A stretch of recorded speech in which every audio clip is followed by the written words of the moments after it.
In this next article from Hacker News, developers are freeing the Unreal Engine. This is coming at you from The Verge. Developers are fleeing the Unreal Engine, Epic tells court. Judge Rogers said she was inclined to protect the Unreal Engine. If you're unfamiliar about what's going on, this is one of the biggest cases in the country, period.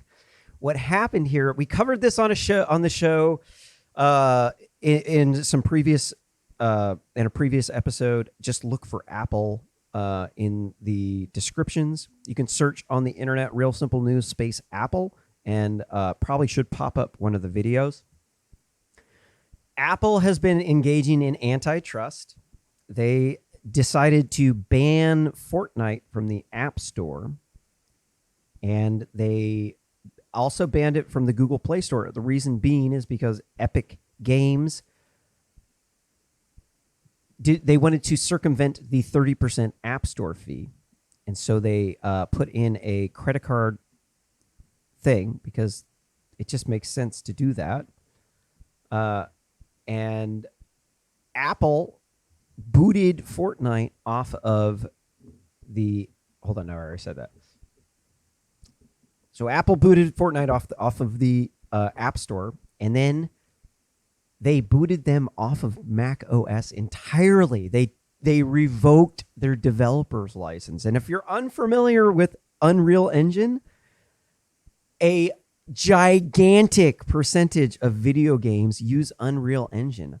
What percent of games use Unreal Engine?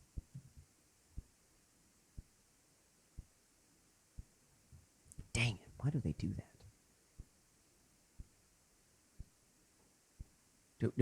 Can't really find a real quick one. If you can find the percent of games that use Unreal Engine, if you can comment realsimplenews.net/issue 90. It's a large percent. It's something like a quarter, but I don't have that number off the top of my head. The amount of money that they generate off of this engine is insane. Fortnite has made over $1 billion in profit, and a lot of other popular games use Unreal Engine.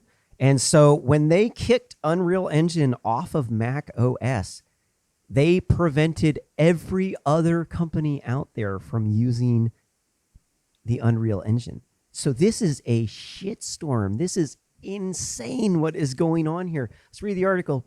On Monday, Epic Games and Apple faced off in a first hearing on their ongoing legal fight, held in a public Zoom call because of the ongoing quarantine restrictions. The hearing sought to determine whether Epic's developer privileges should be legally protected.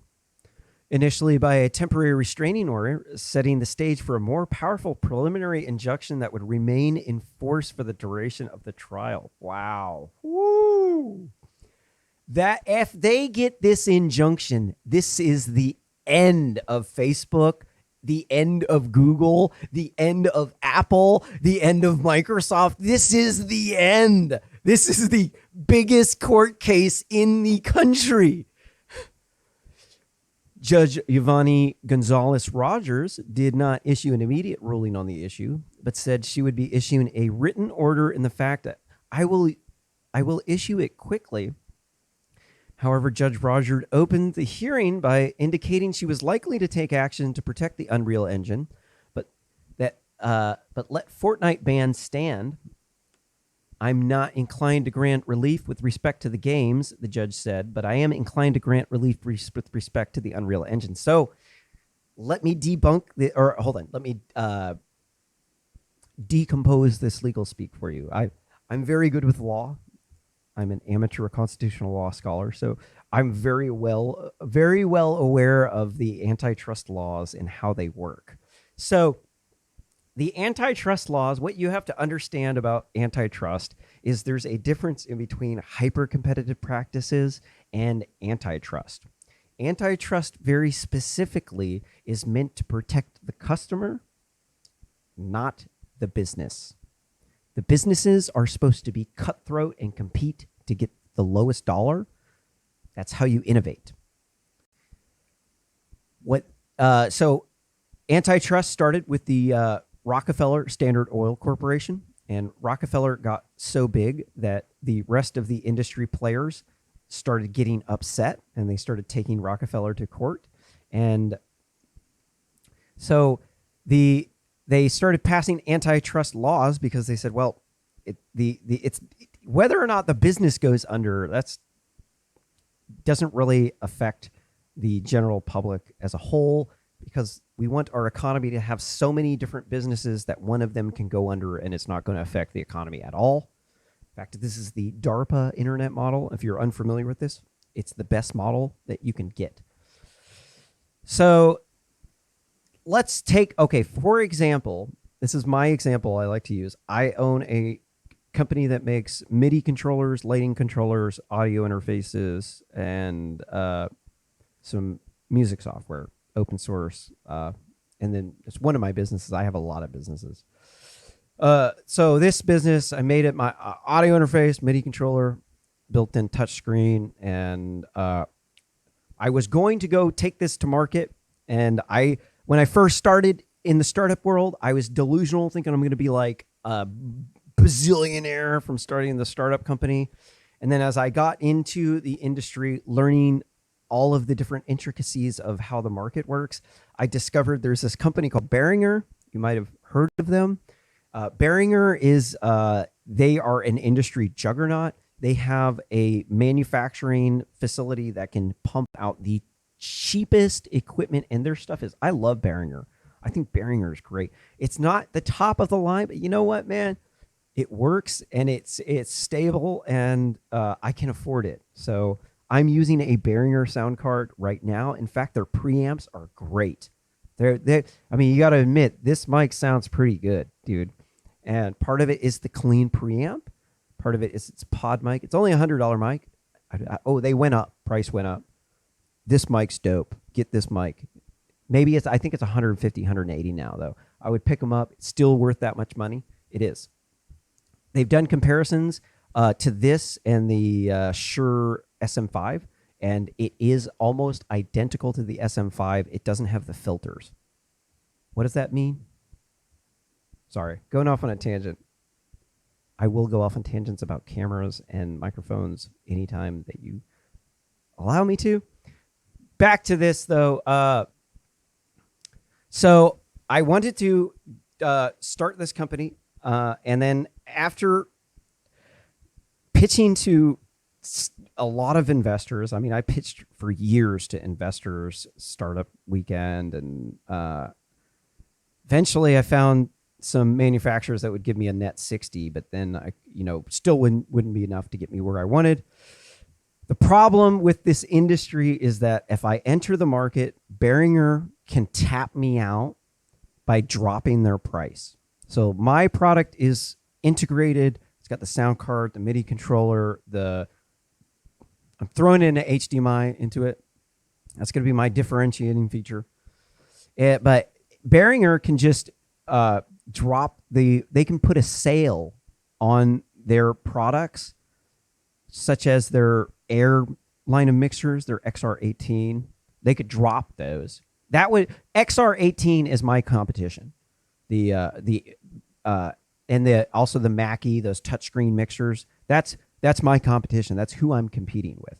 And my solution's really good too. I've got a very high-end solution with a good, clean power supply. But the amount of money that I could make on this is very low. And the Behringer can put out a really good product. And the key that differentiates them being hyper competitive and them being antitrust is that they are controlling the market, and they're ubiquitous, they're everywhere, and that their control of the market is causing users to pay more and get less. So Behringer is not antitrust because there are a lot of industry players. A lot of people don't care that the price is the lowest. They'll pay extra because they want a specific thing. So Behringer is definitely in the hyper-competitive category. And that is a good thing. It saves customers money. It makes me innovate. In order to compete with Behringer, I have to innovate. I have to provide you with something that Behringer can't do, and I've done that through open source software. And this makes it so Behringer cannot undercut me. So with Apple, they are a monopoly, and it's because they have an ecosystem. They have a monopoly on Mac products, Mac software, and Mac hardware. People who use Macs, they are tied into the one ecosystem. You have to use their products. You want to put out software, you have to get an Apple developer's license, and they can revoke it at any point in time, depending on if they don't like your politics or if they don't want you to circumvent their App Store fees. So what they've done here very specifically is antitrust. This is not being hyper competitive. They're not saying, okay, I'm gonna bottom out the price, and you're gonna have to compete with me on me putting a 20% sale that puts my product just a little bit under yours, and you can't compete. That's not it at all. Very specifically, they are engaging in a practice of trying to up the price. They're trying to give you less and charge you more. This is where it goes into antitrust, because they want to say, no, I am the only one who can control the App Store fees. You have to pay the 30%. If you don't pay the 30% on the App Store fees, you will now be cut off from being a developer on the Mac platform completely. You can't sell at all. Everybody gets their stuff through Mac Store, through the App Store. So they lit a time bomb here. This is an antitrust time bomb that is going to explode once we get a precedence ruling here, where the judge is saying, look, you have not only harmed Unreal Engine, you have harmed all of these other businesses that use Unreal Engine. They are fleeing. They can't sell their product anymore. A federal court judge literally has to come in and make an injunction preventing Apple from preventing the other companies who use Unreal Engine from losing their Apple developer's license. That is absolute antitrust in every single way, shape, and form that you look at it. They are trying to make it so that you pay more. What would happen if you didn't pay the 30% app fee? You would pay less. So what happens when you do? Okay, so you pay the 30% app fee, but you don't get Fortnite. Or hold on, the companies are paying the 30% app fee, but you don't get Fortnite. So if they didn't do the antitrust, you would get more. You would have Fortnite, and then it would be a lower cost because they wouldn't have to pay the 30% overhead to Apple. But instead, you don't get Fortnite, and you have to pay more. And this is for one reason and one reason only. And it's so that Apple can maintain a monopoly over the Mac and iOS operating systems.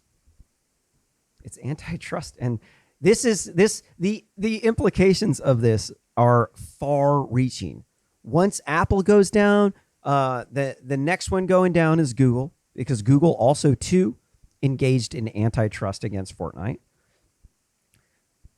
So if they win with Apple, Google's automatically down. Google gets taken down. Google can't run an Apple app store at all. Then once their app store is gone, then now you have to start chopping off all the other businesses. Next comes Microsoft. Next comes Facebook and Twitter. They're all coming up on the chopping blocks because this is the most wide-reaching implications of any sort of court case that's in the American courts right now. And it's so subtle. You just think, they like removed Fortnite from the App Store. Like, what's the big deal about this? Like, they wanted to avoid the payment fee. Oh, so Apple wants to make you pay more, and then you get less. I see how it is. See, and the thing that's antitrust about this, another thing that's antitrust about this is with Windows, they do have an app store, but there's an alternate. You can download EXEs, and there's other marketplaces. They don't allow you to do the stuff with Mac OS. So like you can download open source software, but they have restrictions on what you can install on it because of these security prevention mechanisms. And so they're in control of who gets these security clearances, and it allows them to control who's on and off the platform. Like, yes, you can install open source software, but that doesn't allow you to be in a marketplace where you can pay less and get more. So, yeah, I'm very excited to see how this plays out. I'm about 99.99% confident that Apple is going down, and that we will. This is the end of the tech monopoly as we know it. I really hope so, because I'm tired of having my posts censored by Twitter and by Facebook and by Quora. I'm tired of it. I want to engage in effective free speech through the internet lines that are connected to my house that the government paid for. Like, yeah, Comcast might own the routing stuff that routes my signals to the government networks, but the government does, a large percentage of the internet is at public universities. Every single person in the United States pays for the internet through your taxes that go to the universities that fund the data centers in the universities. You might not think of this as a government internet, but actually, yes, it is 100% certifiably true that the government does pay for X percent of the internet. I think that X percent is actually over 50%, at which point in time the internet would then be a publicly regulated entity, similar to a privately owned bus company.